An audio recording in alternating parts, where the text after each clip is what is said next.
السلام عليكم ورحمة الله. طلاب الصف الثاني الإعدادي عاملين إيه؟ يا رب تكونوا بخير. معاكم مستر عمر. إن شاء الله النهاردة هنشرح الجزء الثاني من الدرس الثاني اللي هو بتاع العمليات على الفترات. أهداف الدرس ده 4 أهداف. أول حاجة عايزين نعرف يعني إيه تقاطع، ويعني إيه اتحاد، ويعني إيه فرق، ويعني إيه مكملة. التقاطع اللي هو إيه؟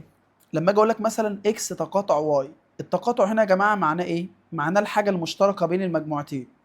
فمثلا لو مديك مجموعة اكس فيها 2 و3 ومجموعة واي 3 و4، الحاجة المشتركة 3، يبقى في الحالة دي التقاطع بكام؟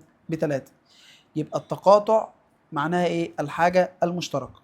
طب الاتحاد دي بتبقى العلامة بتاعتها باصة لفوق بالشكل ده، ومعناها بنكتب كل العناصر بدون تكرار، يعني مش بنكرر جوه قوس المجموعة. طيب الفرق ده اللي هو ايه؟ اما اجي اقول لك مثلا اكس فرق واي، يعني نحذف الواي، او اللي موجود في الاولى ومش موجود في الثانيه. اللي موجود في الاولى ومش موجود في الثانيه. او ممكن نقولها بطريقه تانية، ان الفرق يعني حذف. بنحذف اللي بعد الواي. المكمله اللي هي ايه؟ المكمله اللي هي باقي المجموعه. عشان نفهم اكتر تعال ناخد مثال. قبل ما ناخد مثال خلينا نراجع العمليات. عندنا كام عمليه؟ 4: التقاطع والاتحاد والفرق والمكمله. التقاطع معناها ايه؟ التقاطع يعني الحاجه المشتركه. طب الاتحاد بنكتب العناصر بدون تكرار. والفرق يعني اللي موجود في المجموعة الأولى ومش موجود في المجموعة التانية. فلما أجي أقول لك إكس فرق واي، يعني اللي موجود في إكس مش موجود في واي. أو بشكل تاني حذف. طيب المكملة اللي هو إيه؟ المكملة اللي هي إكس شرطة، ودي بنسميها باقي المجموعة. طيب تعال ناخد مثال كده.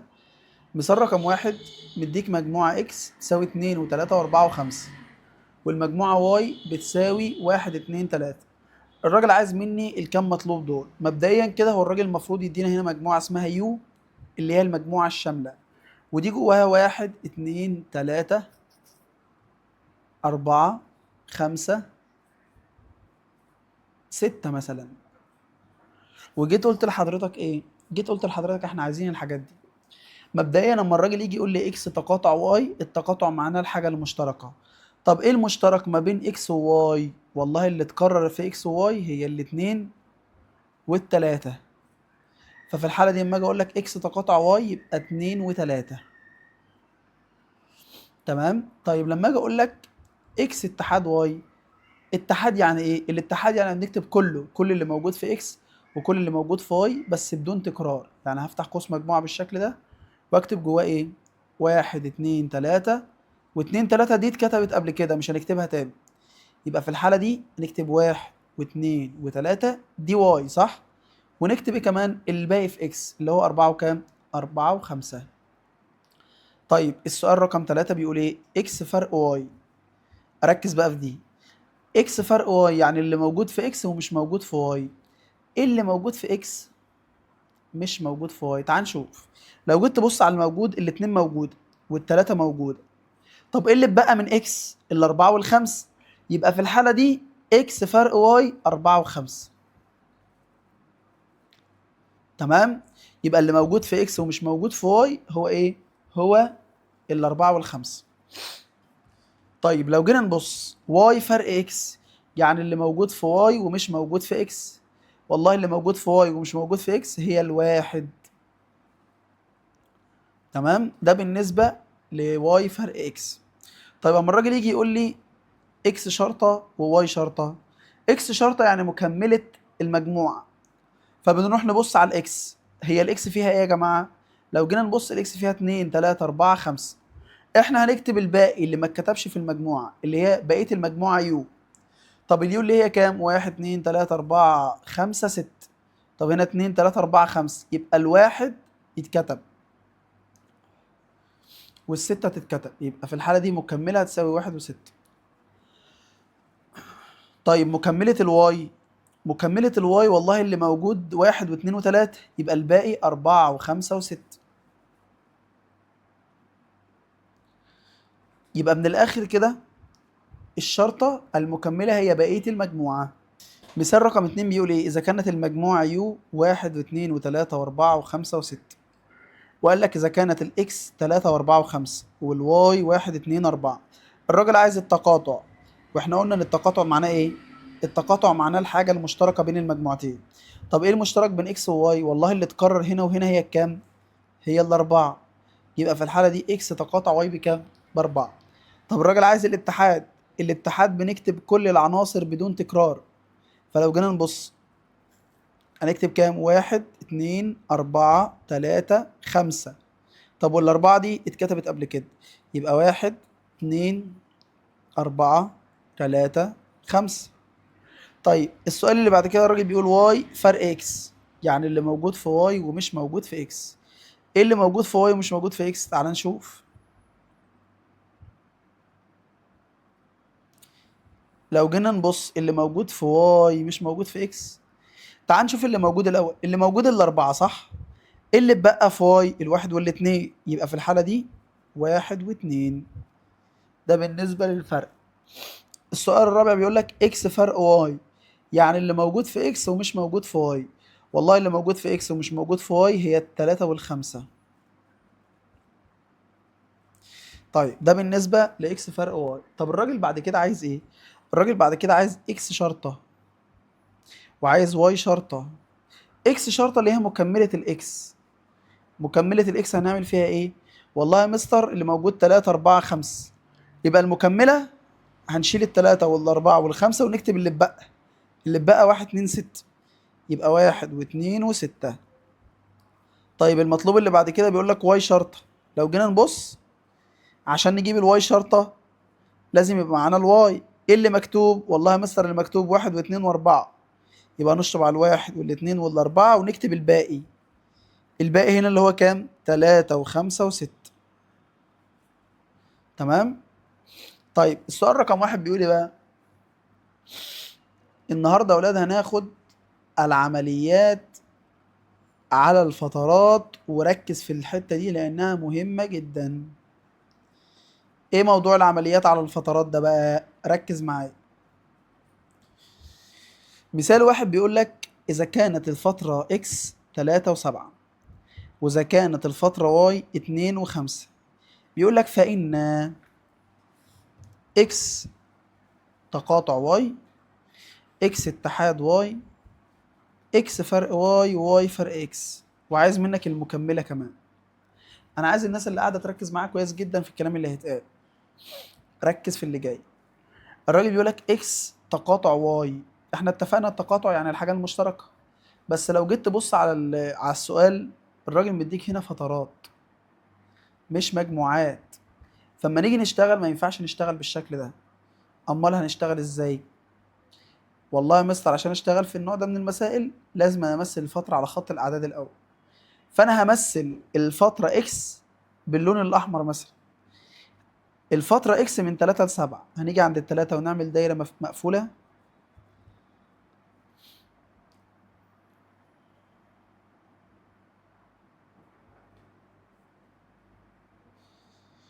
وهنيجي عند ال7 ونعمل دايره مقفوله ونوصل ونظلل اللي بينهم.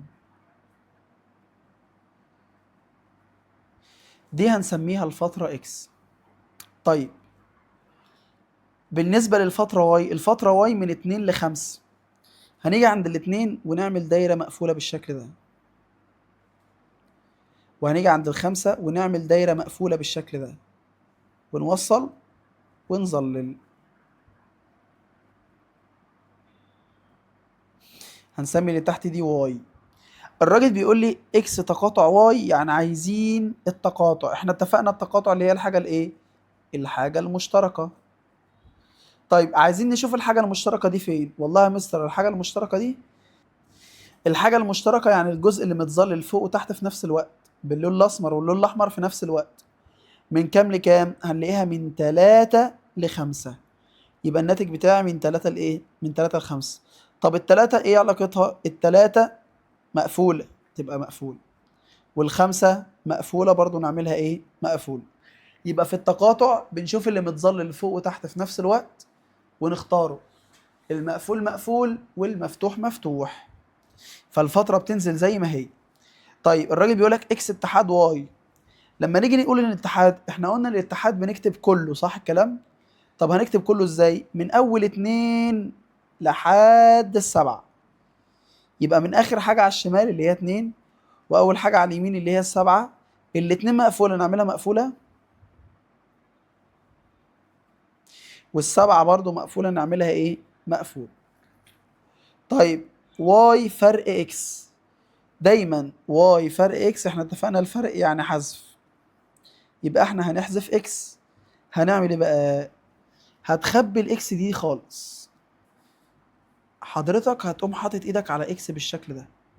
طبعا احنا هنحذف اكس، فاحنا هنقوم حاطين ايدينا على الاكس بالشكل ده. ايه اللي اتبقى؟ لو جينا نبص للي اتبقى هنلاقيها الحته دي. طب من كام لكام؟ والله الحته دي يا مستر من 2 ل 3، يبقى المفروض الناتج من 2 الى 3. يبقى من 2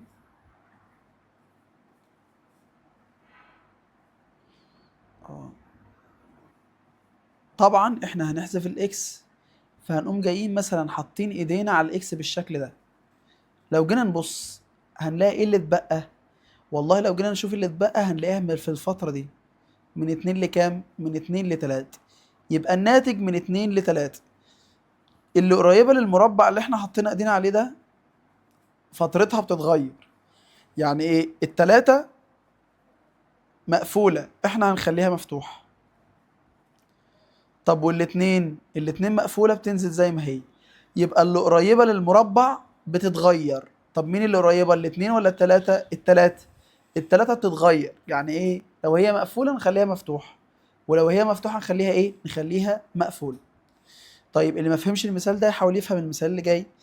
اكس فرق واي، يعني نحذف الواي، فاحنا هنجيب المربع ده ونحذف الواي. هنقوم جايين حاطين ايدينا على الواي بالشكل ده. لو جينا نبص هنشوف ايه اللي اتبقى الفترة دي، اللي هي منين لفين بقى؟ من 5 ل7. يبقى من 5 إلى 7. اللي قريبة للمستطيل بتتغير. طب الخمسة دي يا مستر كانت مقفولة، نخلي الخمسة احنا مفتوحة، واللي بره اللي هي السبعة بتنزل زي ما هي. طيب ده بالنسبة لإيه؟ ده بالنسبة لإكس فرق واي وواي فرق إكس. طيب إيه بقى موضوع المكملة ده؟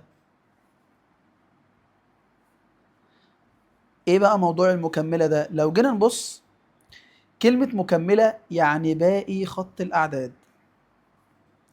كلمة مكملة يعني باقي خط الأعداد. طب ما هو خط الأعداد ده اسمه إيه؟ خط الأعداد الحقيقية اللي هو رمزه R. فده كده اسمه خط الأعداد الحقيقية. لو إحنا عايزين نجيب بقية إكس، يبقى عايزين نجيب بقية خط الأعداد، فإحنا هنقول له إيه؟ R اللي هو خط الأعداد الحقيقية كله، ما عدا الفترة اللي الراجل كان مديهاني دي. ما عدا الفترة اللي الراجل مديهاني دي اللي هي من اللي فين؟ من 3 ل7. يبقى R فرق من 3 ل7. التلاتة مقفولة تنزل مقفولة، والسبعة مقفولة تنزل مقفولة. يبقى الفكرة كلها لو الراجل عايز اكس شرطة، يبقى هنروح نقول له ار فرق الفترة اللي الراجل ادهاني دي. تمام؟ طيب اما الراجل يجي يقول لي واي شرطة، واي شرطة يعني عايز مكملة الخط، مكملة خط الأعداد، يبقى هقول له ار فرق الواي. طب ما هي الواي بكام؟ الواي عندك هي من 2 ل5، يبقى واي فرق من 2 إلى 5، مقفول مقفول. تمام؟ ده بالنسبة لمثال رقم 1. تعال ناخد مثال كمان نوضح الدنيا أكتر. الراجل بيقول لك إيه هنا؟ اوجد مستعينا بخط الأعداد كل مما يأتي. مديك الفترة إكس ومديك الفترة واي، وعايز منك الإيه؟ التقاطع والعمليات عليها يعني. والله الفترة الأولى من -2 لكام؟ ل5. هنيجي عند -2 ونعمل فترة مقفولة، وهنيجي عند ال5 ونعمل فترة مقفولة، ووصل وظل للجزء ده كله. دي هنسميها إكس، دي هنسميها واي. طيب الفترة التانية منين لفين؟ والله يا مستر الفترة التانية من صفر لكام؟ لسبعة. هنيجي عند الصفر نعمل دايرة مقفولة، ونيجي عند السبعة ونعمل دايرة مقفولة، ونوصل ونظلل ده.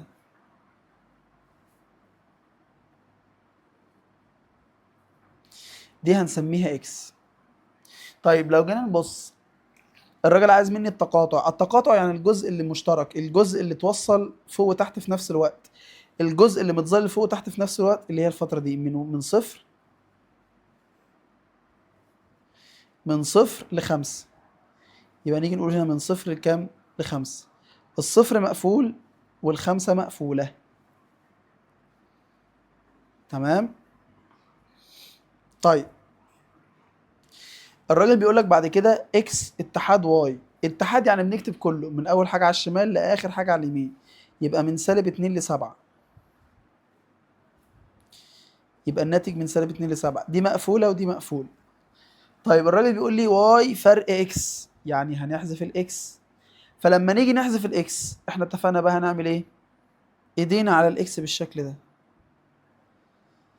لو جينا نبص هنلاقي الجزء اللي اتبقى في الفتره دي من كام لكام بقى؟ من سالب 2 لصفر. يبقى نكتب من سالب 2 لصفر. طب مين اللي قريبة للمستطيل؟ السالب 2 ولا الصفر؟ لا الصفر. يبقى الصفر هنغير فترته، لو هو مقفول هنخليه مفتوح. طيب السالب 2 مقفولة هتنزل زي ما هي. طيب مثال كمان، الراجل بيقول لك اكس فرق واي، يعني هنحذف واي، فهنحط ايدينا على واي بالشكل ده. يلا تعالى نحط ايدينا على واي. لما نيجي نحط ايدينا على واي ايه اللي اتبقى؟ اللي اتبقى الفترة دي اللي هي من 5 ل7. الخمسة قريبة تتغير نخليها مفتوحة، والسبعة بتنزل زي ما هي. تمام. ده بالنسبة لإيه؟ ده بالنسبة للفرق. طب احنا عايزين اكس شرطة. والله اكس شرطة هتساوي ايه؟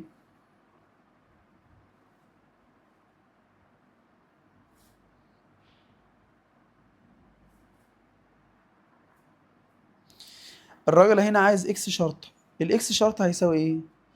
احنا اتفقنا ان المكملة بتساوي ار فرق الفترة بتاعتي.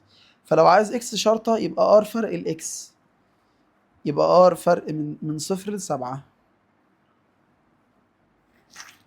طيب الراجل هنا عايز واي شرط، هتبقى ار فرق الواي. طب الواي من كام لكام؟ من سالب 2 ل5. تمام. ده بالنسبة لمثال رقم 2.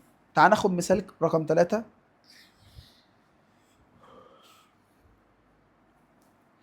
الراجل بيقول لك الفترة x من سالب 2 ل6. هنيجي عند السالب 2 ونعمل دايرة مقفولة، ونيجي عند ال6 ونعمل دايرة مقفولة، ونوصل ونظلل اللي بينهم بالشكل ده، وهنسمي الفترة دي x. طيب بعد كده الفترة الأولى من سالب 3، والفترة التانية من ال5، ووصل وظلل اللي بينهم.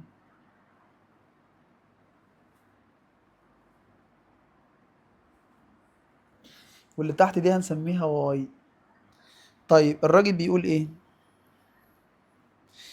الراجل بيقول لي اكس تقاطع واي. التقاطع اللي هي الجزء المشترك اللي هو من هنا لهنا، اللي متظلل فوق وتحت في نفس الوقت، اللي هو من سالب 2 ل5. السالب 2 مقفولة تنزل مقفولة، والخمسة مقفولة تنزل مقفولة. طيب اكس اتحاد واي، والله عشان نجيب الاتحاد بنكتب كله من سالب 3 لحد ال6. يبقى من سالب 3 لحد 6. السالب 3 مقفولة والستة مقفولة. الراجل بيقول لك ايه؟ مثال رقم، الراجل في السؤال بيقول ايه؟ واي فرق اكس. احنا قلنا واي فرق اكس يعني ايه؟ يعني هنحذف اكس، هنجيب هنجيب المربع ونحطه على اكس بالشكل ده. لو جينا نبص نشوف ايه اللي اتبقى، هنلاقي ان اللي اتبقى عندنا ايه؟ الفترة دي من سالب 3 لسالب 2. يبقى من سالب 3 لسالب 2. السالب 2 هي اللي قريبة، فدي هتتغير. فالسالب 2 هتكون ايه؟ هتكون مفتوح. طب والسالب 3 مقفول.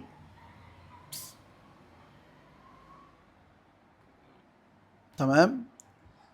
طيب السؤال الرابع بيقول لك ايه؟ اكس فرق واي، يعني هنحذف واي، فهنجيب المربع ونحط ايدينا على واي بالشكل ده. لو جينا نبص فين الفترة اللي متبقى، الفترة اللي اتبقت من 5 ل6، يبقى في الحالة دي الناتج بتاعي من 5 ل6. ال5 قريبة تتغير، وال6 بعيدة تنزل زي ما هي مقفولة. يبقى من 5 ل6 مفتوح مقفول. ده بالنسبة لإيه؟ ده بالنسبة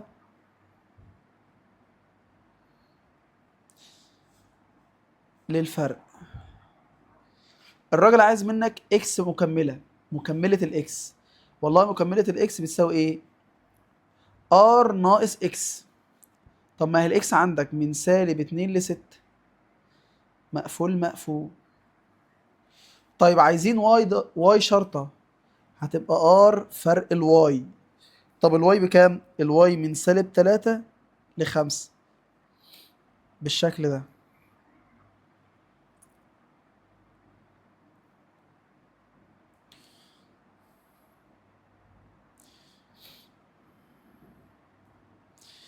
المثال رقم 4 بيقول لك ايه؟ الاكس من 0 لايه؟ من 0 ل5. هنيجي عند الصفر ونعمل فترة مفتوح، والخمسة مفتوح، واظلل واوصل اللي بينهم واظلل.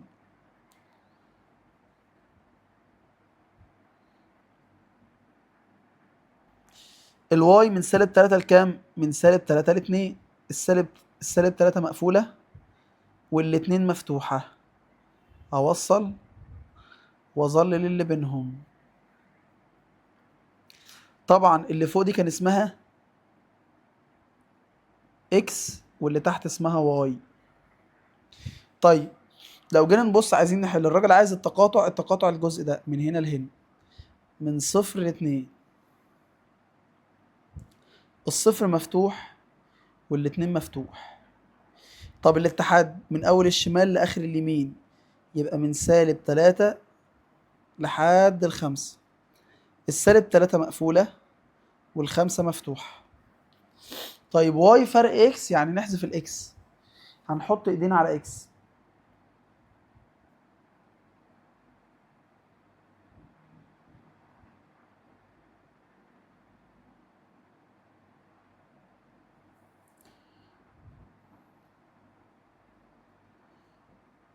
نحط ايدينا على اكس بالشكل ده، يبقى الفترة اللي اتبقت من هنا لهنا من -3 لحد الصفر. اللي قريبة الصفر تتغير. طب هي الصفر كان مفتوح، احنا نقفله، والسالب 3 مقفولة بتنزل زي ما هي. طيب اكس فرق واي، السؤال الرابع اكس فرق واي، يعني نحذف الواي. فلما نيجي نشيل الواي نحط ايدينا على واي بالشكل ده.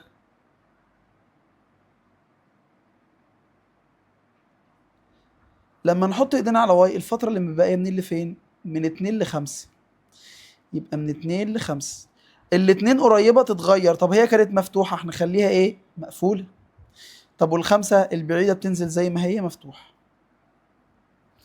طيب ده بالنسبة للفرق.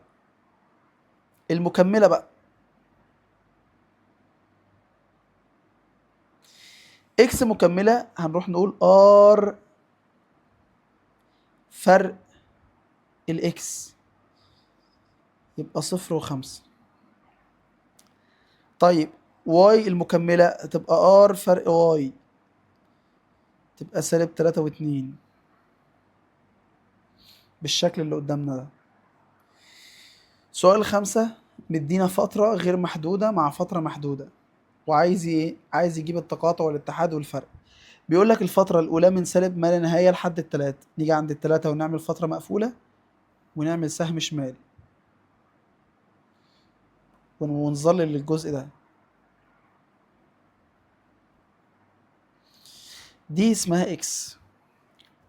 طيب الناحية التانية من 1 ل5، نيجي عند الواحد نعمل دايرة مفتوحة، نيجي عند ال5 ونعمل دايرة مقفولة، ونوصل ونظلل، هنسميها واي. احنا عايزين ايه؟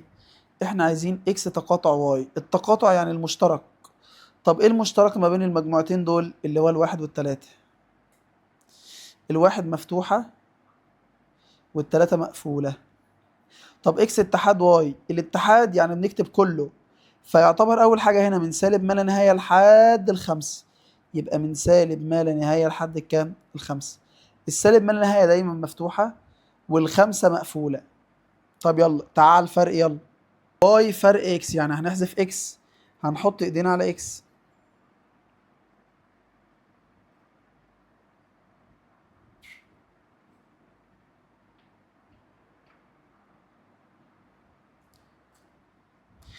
لما نحط ايدينا على اكس، الفترة اللي اتبقت منين لفين؟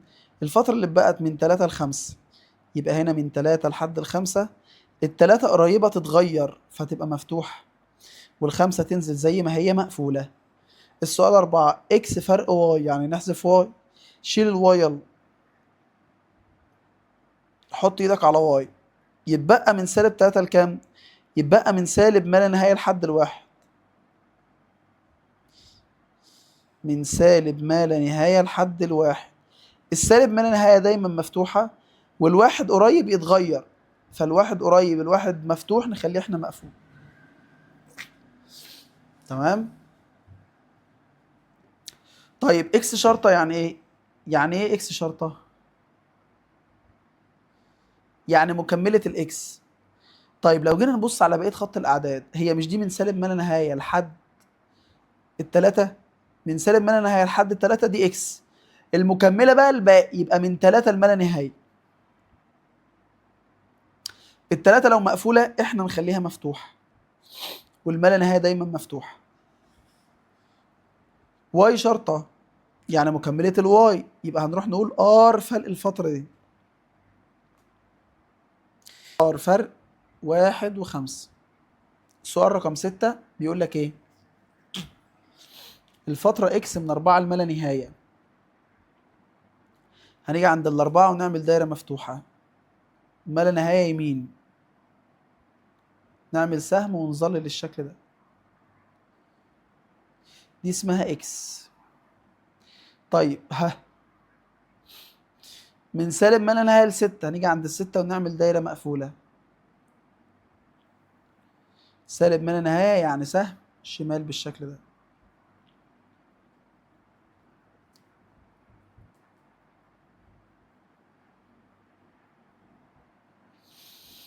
يبقى دي واي.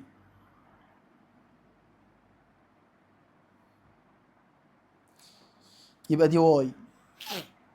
طيب احنا عايزين ايه؟ عايزين التقاطع. التقاطع المشترك من 4 ل6. الأربعة مفتوحة والستة مقفولة. طب اكس اتحاد واي، الاتحاد بنكتب كله من سالب ما لا نهاية لموجب ما لا نهاية. يبقى من سالب ما لا نهاية لموجب ما لا نهاية، مفتوح مفتوح. ودي بتمثل ايه اصلا؟ دي بتمثل ار اللي هي الاعداد الحقيقية. طيب واي فرق اكس، يعني نحذف الاكس. يلا نحذف اكس.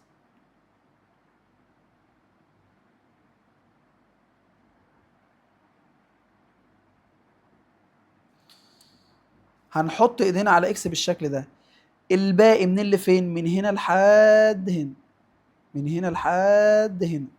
يبقى من سالب ما لا نهاية لحد الأربعة. من سالب ما لا نهاية إلى 4. السالب ما لا نهاية مفتوح، والأربعة قريبة تتغير، فتبقى لو الأربعة مفتوحة نخليها احنا إيه؟ مقفولة بالشكل ده. طيب إكس فرق واي، يعني نحذف الواي. طب هنحذف الواي إزاي؟ هنحط إيدينا على واي. حط إيدك على واي. يبقى من 6 لما لا نهاية. يبقى من 6 إلى ما لا نهاية. الما لا نهاية دايما مفتوحة، والستة قريبة تتغير، هي مقفولة نخليها احنا مفتوحة.